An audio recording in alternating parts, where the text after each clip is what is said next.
I'm going to go through some maintenance, installations, and upgrades. First off, we're going to talk about our new water maker.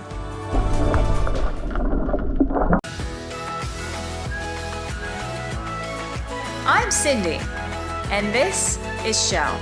We sold everything and set off on an adventure, living and cruising on a boat named C-Shel.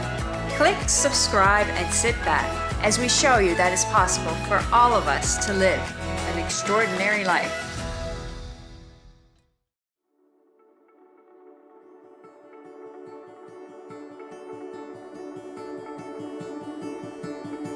In the last couple of episodes, we've shared some fascinating stories from fellow cruisers here in the Bahamas.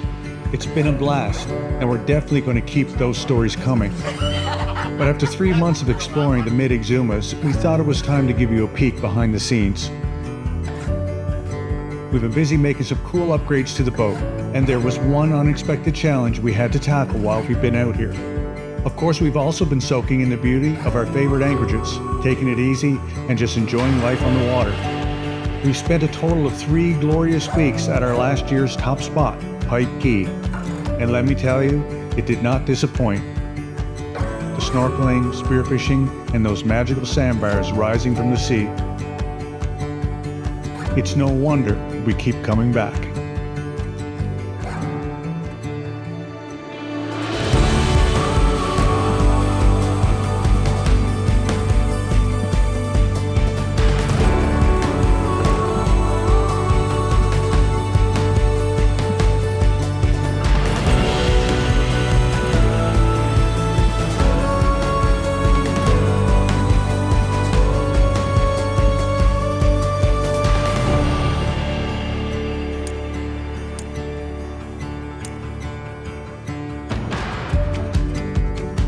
We want to give a huge thanks to our patrons who help keep these videos coming.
Good glorious morning.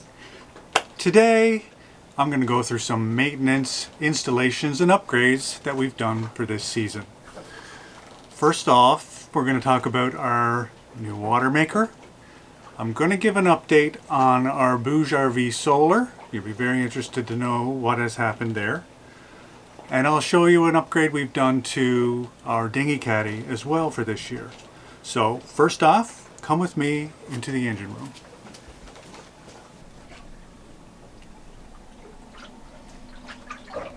Okay, this is my Seawater Pro 40 gallons per hour water maker. A friend of ours was getting rid of one he had as a spare and gave us a really good deal on it.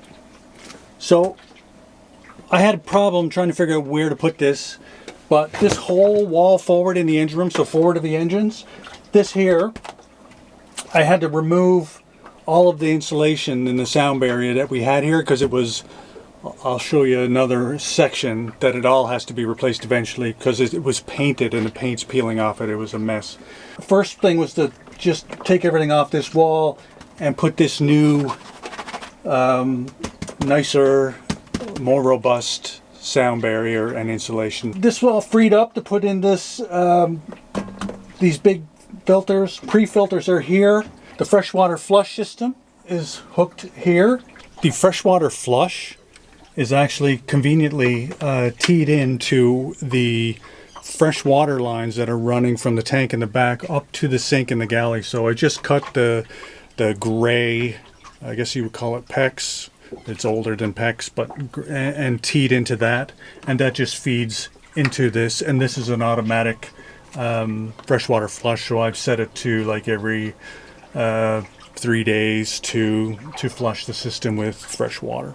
All of this gear is temporarily here because we also have a remote panel, but I didn't have time to install it, and I didn't even know where to put the remote panel.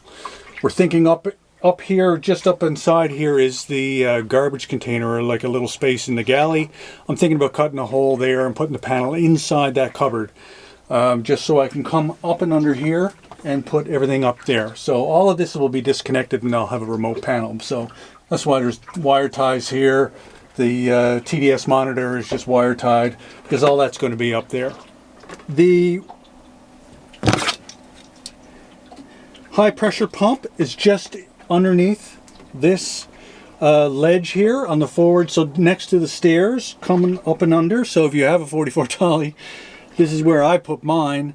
And the boost pump is actually on the other side of the bulkhead under the galley, where there is a strainer and a seacock there, a through hull for the forward washdown, so the anchor washdown.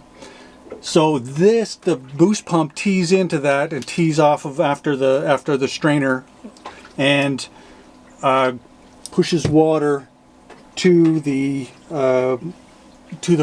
pre-filters. And then the pre-filters go to the boost pump, and the boost pump go up to these high pressure filters.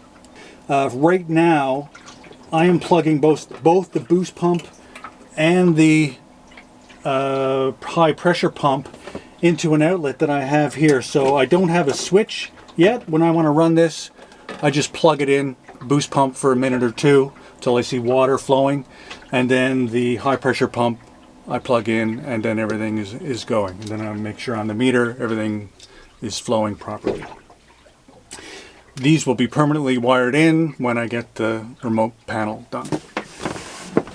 Also, we have a PVC pipe running the whole length of the boat that all of the gray water and stuff goes into, and then exits the boat either on the aft or forward.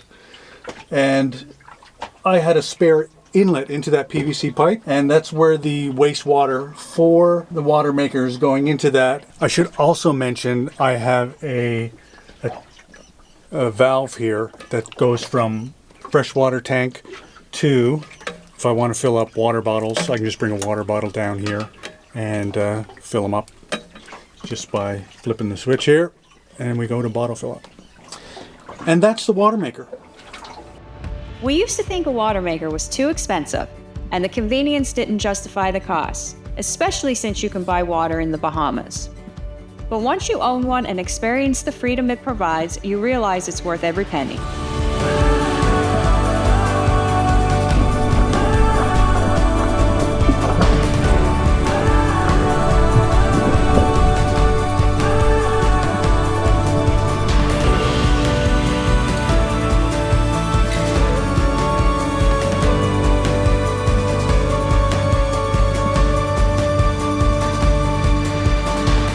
We'll fill you in on the Bouge RV, Solar, and Dinghy Caddy in the next episode as we continue our cruise through the Bahamas.